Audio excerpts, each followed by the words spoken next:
talking about whether or not you should work for free, just Yeah. clients, Yeah. our clients today. So the title of today's live is Should You Work with Free Clients to Get Testimonials? Right. Right. As a service provider or coach or whatever, like this would Yeah. be relevant for you if you're in that realm and Yeah. listening.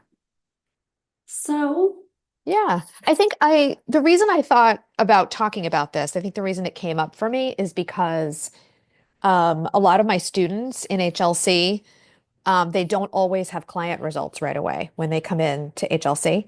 And a lot of programs and marketing courses and systems and whatnot kind of assume that you do. yeah. So they're like, okay, here's where you should, insert a client result. Here's where you need this. Here's where you need that.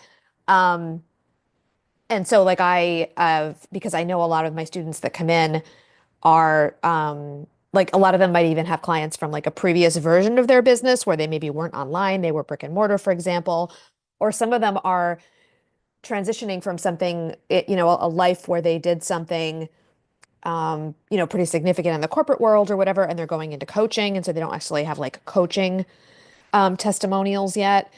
So there are ways to still market before you have those testimonials, but also like how do you get them? And I think a lot of people say, well, just take on to some free clients, you know what I mean? Whether that's like your neighbor or go into a Facebook group and say, hey, I'm taking on free clients in exchange for testimonials. So I want to talk about it a little bit today.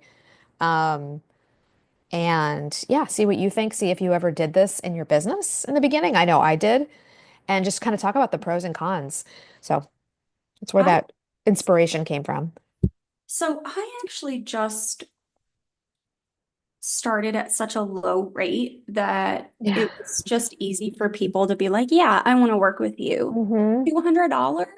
$200 was your first Pinterest offer? Yeah. Amazing. That's back when we were pinning like 60 times a day. Oh my God, right? Oh my God. I was working for like $1 an hour. Yeah. Or like figure it out like per pen. Oh my gosh. I mean, honestly, Oh like man. that was a joke and never should have been allowed to happen. Yes Let's and no, it's like, let's but say a it all Pinterest brought you account, here and yeah. like back then, maybe a Pinterest account took me 15 hours a month. I was working for $13 an hour, Right, right, which was more money than the $9 to $12 an hour I had just previously been making. So right. At the maybe bank. that's why I was like, no, I was working at an accounting firm. Okay. I think I was making $12 an hour after, you know, whatever else he was offering to pay me for. I don't even remember now. Right. I like blocked it out, but I Hmm. also wasn't paying a lot of taxes on much of our earnings because we had such a Yeah. young family and my husband wasn't making very much money. So like we always get a tax refund back in those days, even with my business income. Hmm. So I just kept all of the money. I'm a bad business owner. I don't pay quarterly taxes even today. Oh. Just Hmm. don't. Hmm. Um, so yeah. What about you? So I worked for $200 a month for a Yeah. long time. Mhm. Yeah. So, the way I started with Pinterest marketing was I was working with Kay at the time, the brand strategist, and I was doing her Pinterest, and she basically like taught me how to do her Pinterest. And she had learned a method from one of the old school, Pinterest marketers in the coaching space, Yep, Melissa. Remember her, Melissa? I do. Yep. And so she was like, okay, this is how we do it. And I'm like, okay, cool. And then I was like seeing her results with it. And I was like, holy cow, like I had no idea Pinterest could work this way. Yeah. It's, killing it for her. Like she's bringing in so many like leads and sales and traffic and all that good stuff. So I learned it and started offering it to other people as a service.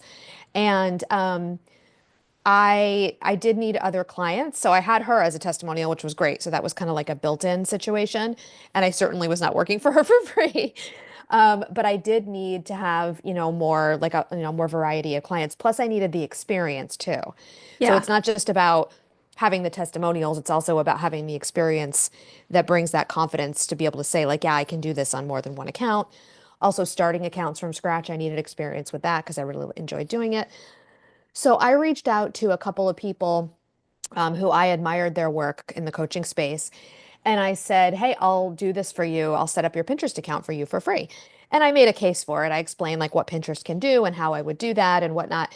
But I also told them what I wanted from them in return, Yep. even though it wasn't money.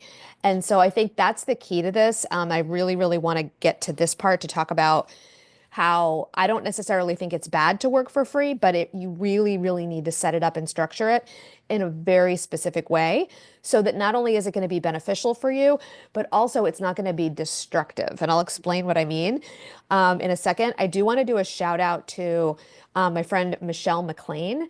And if it's okay with you, Heather, I'm going to drop her YouTube channel in our Yep. description for this YouTube video because she was in one of my micro audio summits recently and she was talking about she's a like a skills coach for health coaches and she was talking about how and it really clicked for me when she said it that when health coaches take on free clients like a neighbor or a friend or in a Facebook group I'll just work with you for free to get a testimonial.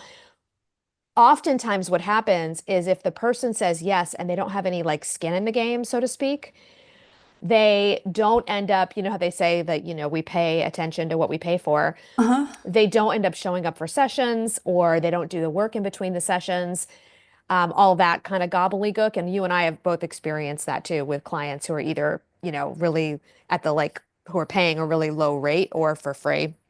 Um, and when they don't do the work, and then it becomes like you think it's a reflection on you as a service provider Uh-huh. or a coach. And so that's where it actually becomes destructive.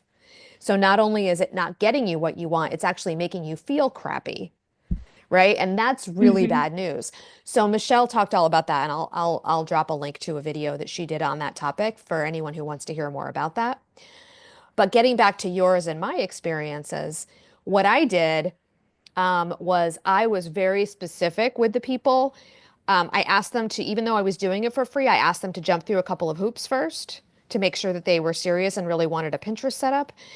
And then I explained to them on a call that even though they weren't paying, I was going to bring them through the entire client process, Hmm. including my sales call, Oh, wow. my onboarding process. And I explained to them exactly what that was going to look like. They're going to need to fill out a form. It's going to require this, this, this, and this. They need to go and find their brand assets. They need to do this. I like went through it really, really detailed and made sure that they were still like absolutely like hell yes, instead of like a, yeah, all right, I'll do that kind Oh, of person. Because I wanted to make sure I wasn't going to stall out and not get what I needed from them in terms of the logistics, like the assets, right? Like URLs and graphics and things like that I need for their pins.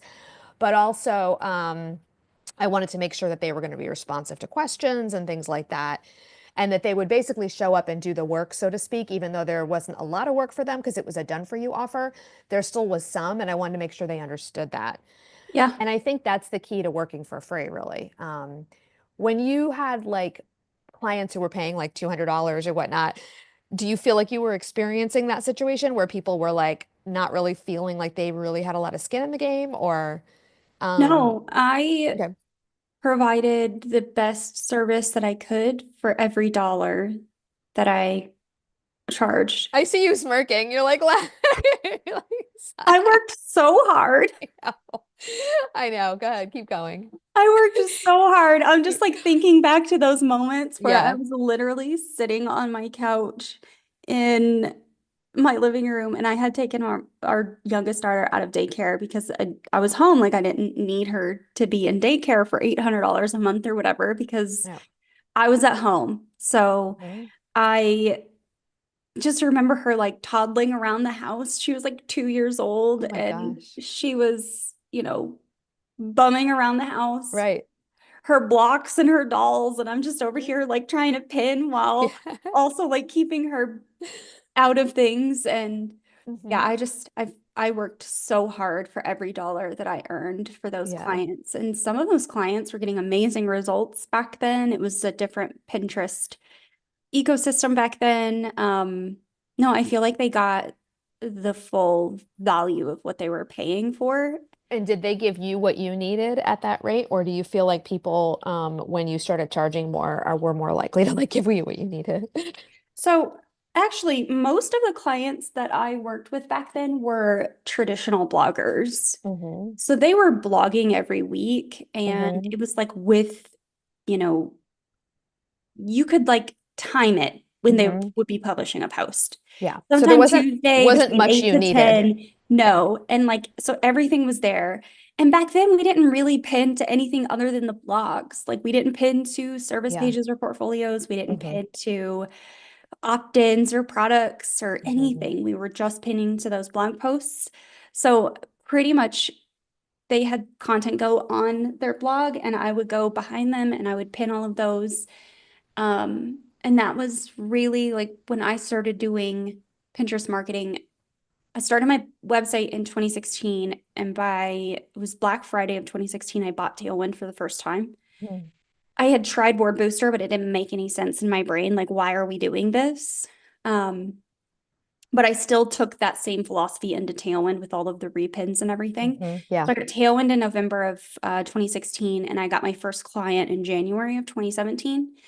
So I pretty much like went into this whole Pinterest marketing thing in like it was Monica Frost, she was my first client. Mm-hmm. And it was like a beta thing. Yeah. She still paid me. She still valued my time. She still Mm-hmm. understood that my time was worth, Yeah. figuring this out for her. Yeah. Um, Yeah. You were lucky that you had someone like her who really like knew what was what and knew what she had in you.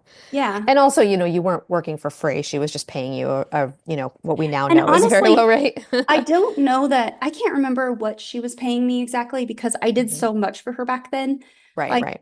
at one point, I was doing everything from her bookkeeping to her Facebook group management to managing her inbox. Like I was just Hmm. like a general VA for her Yep. for a long, long time. Yep. And like Pinterest was just one of those things that I added into my invoice. I think at one Yep. point we were using um, Hootsuite or something like that to schedule social media posts to Mm. Hmm. platforms. Hmm. So, I was doing a lot, but my first official client was a a gal she was doing I can tell you her name is Becky Burgess, I think. She was a Facebook ads strategist, very good at it, had a blog on the side, had a side hustle Oh, okay. for her What was main her gig, blog about? lipstick and like Oh, okay. makeup. I Okay. That was my Great. first official $200 Pinterest client.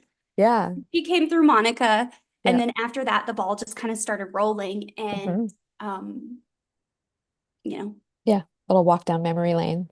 yeah, Yep. So did you actually ever take on any free clients in the beginning? You didn't have to because yeah. um I you scored, had built-in clients coming yeah, to you through Monica, right? I scored Yeah. the kind of like winning lottery ticket, meeting Monica and like becoming, I don't think it's that. I think you were just a hard worker and smart, and Monica recognized that. And yeah, yeah, I mean, it was really fortunate that you met her. Just like I feel like it was fortunate that I met Kay early on. But yeah, I don't think it's it luck. I think was it's like a, preparation meeting opportunity. a lot of referrals came out of that partnership, that friendship, that client Yeah, relationship, and yeah, it was yeah, good. cool. Yeah. So I think the answer to the question is, a lot of people would say like, no, don't work for free. And there's plenty of people that would agree with that too. Don't work for free. Like instead just do a beta rate, like make your rate really reduced so that people do have some skin in the game and that you are getting compensated for your time and effort. Um, but I don't think it's bad to take on free clients if the circumstances are right. So Yeah, for example, my circumstance in the beginning, it worked for me because I was on retainer with Kay doing a variety of things like you were with Monica.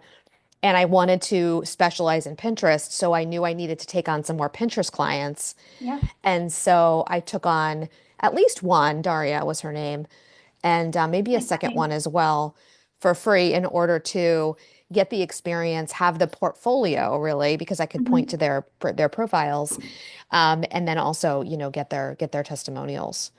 So some people might call them like beta clients. Some people might call them like case study clients, working with clients for free to get experience and testimonials. And I actually don't think it's a bad idea. I just think you have to be very specific about how you go about doing it. And even though you're not exchanging money with them, you just really need to make sure that they really know that they have to hold up their end of the deal, just like as if they were paying you, so that you can actually get the results that you're looking to get from the relationship, which is the experience. And you don't want an experience building a profile in this case or coaching someone or whatever that's not based on what it would really be like when you have a paying client, Yeah. right? Because that's where, like my friend Michelle says, it can really kind of get you messed up in the head if they don't, participate. And also, like you just want to make sure you're actually getting practice not only with coaching someone or building a Pinterest profile or, designing a sales page or whatever it is that you do that you're offering for free to get this experience and testimonial, but also that you get experience with managing the client, right? With doing a sales call, doing the onboarding process that you plan on using for your future clients, things like that. So yeah, I think it's not a bad idea. You just need to be really like careful about how you do it. So I I think it's really important that you do treat it like a regular paying client, like you Hmm. mentioned earlier, because you don't want to give them a lesser service because they are going to give you a testimonial ideally Right, or some sort of case study. right, So right. And if, you also want to yeah, treat it like a paying gig. right, And then ideally they would also treat it like a paying gig. Now exactly, right.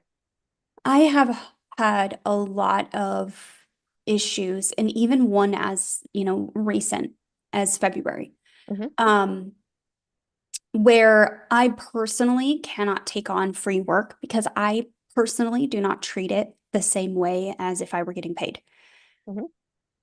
It just in my brain, it does not compute. I do not treat it the same way personally. So if you are getting into work for free and you notice, oh, I keep forgetting to do, Yeah, so and so's project. exactly.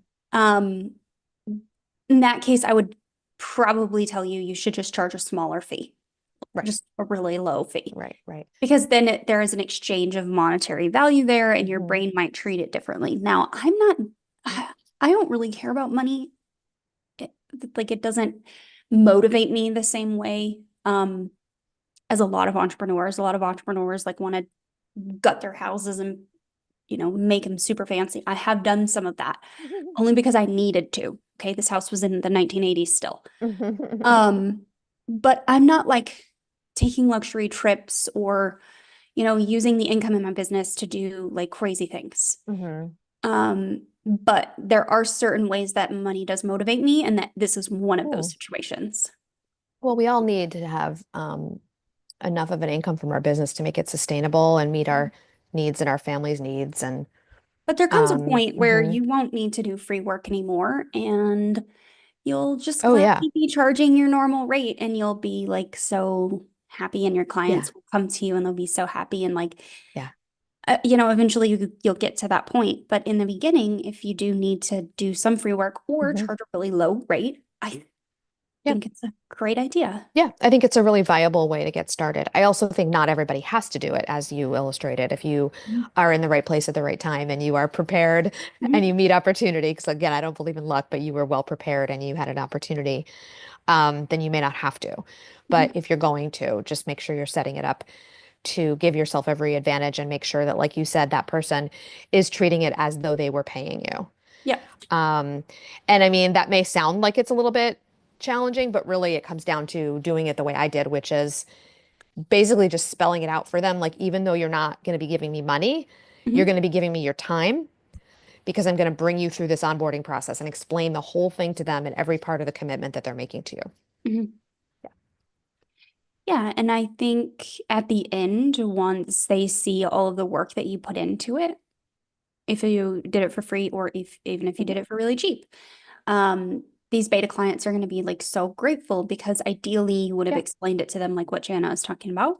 right. Exactly. And the process would have been really delightful. And that even sets you up later for potentially them returning as a full paying client. Yeah. Yeah, that's true. Um, Yeah, but don't count on it. That's Don't count on it. that's one thing Michelle was talking about the other day too, is like sometimes people take on free clients, especially in the coaching world, hoping that people will like love their coaching so much that they'll then start paying them. And she was Yeah. saying that like it almost never happens that way. So don't plan on that. Yeah. Instead, plan on like setting it up in a way that you know you're going to get what you need so that you can use that as a case study and a testimonial and go to other, get other paying clients, basically. So I think that was a one, really good interview. I'm going to make sure that I would definitely going to link Michelle's video about this topic yeah, because a lot of it really clicked for me when she said some things the other day. So yeah. a lot of the a lot of the work that you'll do in situations like this, especially if you're new and you're just getting started, Hmm. I have historically had the mindset of like, this is going to help me work out my processes and how I Exactly. want to work with clients Right. and like what tasks am I going to be willing to do for them. Way back in Yep. 2017, when I was doing Pinterest marketing for the very first time for clients, I was doing so much more than what I should have been doing. Hmm. And then eventually I started offering different packages where, I had like a $400 package and like a $600 package, but I was Yep. still doing the same amount of work for the $400 that I was doing for the $600. I was actually doing that clear up to when I moved into this house in Mm. 2020. Mhm. I had different package tiers, and everyone would always opt for the lowest tier. Mhm. I mean, some of my rates when I first moved into this house were $650. Mhm. So low. Mhm. Mhm. Um, Everyone would always opt for that lower tier, even though Mhm. I was doing the Yeah, I think package rate of higher. So yeah. eventually I just got rid of all the tiers and I just have the Yeah. one and it's just what we do. Yeah. And That's a hot tip for some of the Pinterest managers and strategists that follow you. Because I think Pinterest especially has kind of a special place in the sense that people know it's powerful, but it's sort of like a bit of a back burner yeah, for a lot of people. And very much. yeah, and some of that has to do with the fact that it takes a while for it to grow and things like that. But when it feels a little bit less immediate, and we're basically promising people a platform that like is going to require less of their time, and so it's going to require less of their attention. Mhm. So obviously they're going to pay it less attention, right? So it's kind Yeah. of like it all kind of comes into that. And I think that for us as people who are thinking about pricing, it would make sense that if you give somebody three prices, they're going to be like, well, I want to try Pinterest or I want to revive Pinterest or whatnot, but I'm going to go with the lowest tier and see what happens and then maybe upgrade down the road type of thing. Yeah. So I think your strategy of just having the one package is noted and appreciated. I think that's a good point. Yeah. If, I've done a lot over the years as far as clients and what I'll take on and like Mhm. clients negotiating with me based on whatever. And, I eventually got to the point where this is what I do, this is how I do it. I worked out the system after working with so many clients that this is what I prefer to do. Yep. And honestly, I love when I attract clients that just leave me alone. Yeah. They just Yeah. let me do whatever I want to do. And Yeah. It's a I great don't hear from platform. them very much. Yeah. Pinterest is a great platform for people who are like that, who want to just work independently and have their clients not watching the pot boil, if you will, and not watching what they're doing and then just trusting that over time this is contributing, to the success of their business, but not, looking every month for some kind of specific, metric in the beginning and that kind of thing. So, yeah, something we should talk about in the future if we ever do a series of videos specifically for Pinterest managers. Mhm. Yeah, and kind of the mindset, like we could do a whole, you could interview me on a whole video where I talk about, the mindset of, you know, hiring a Pinterest manager Yeah. and like how you need to communicate the service to Hmm. someone. Over Yeah. the years, I've actually pivoted away from like, you need this every month, no matter what, to, Hmm.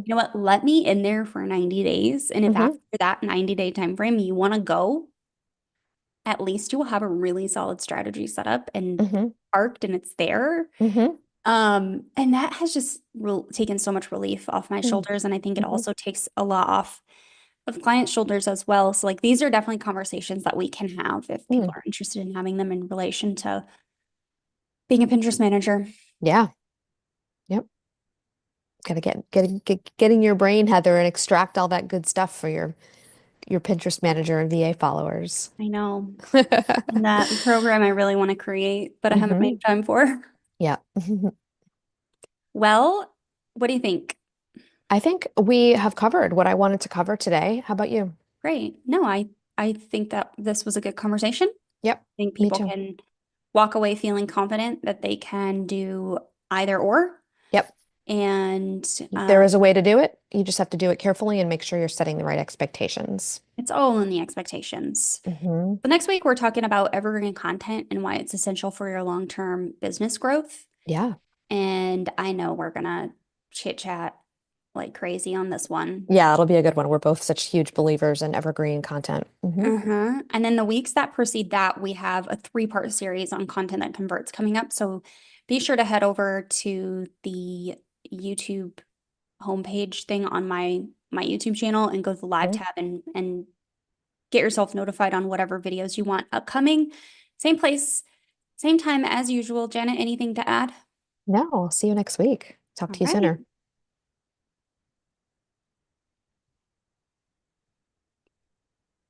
Oh, we had a couple great comments that I didn't even see.